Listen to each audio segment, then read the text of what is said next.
ఆయన ఒక్కసారి నమ్మితే విడిచిపెట్టాడు ఆయన.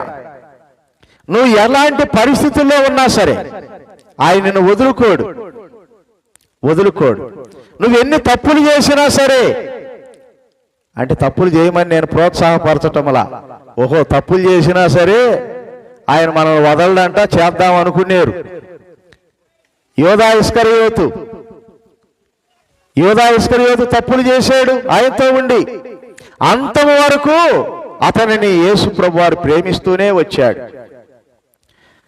కానీ ఆ తప్పులన్నీ చివరికి ఆయన జీవితం ఏమైపోయిందండి?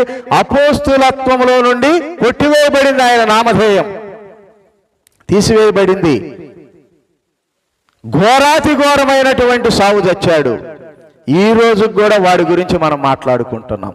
అది పాప వైభవానికి సంభవింపబోయేటటువంటి ప్రతికూలతదే.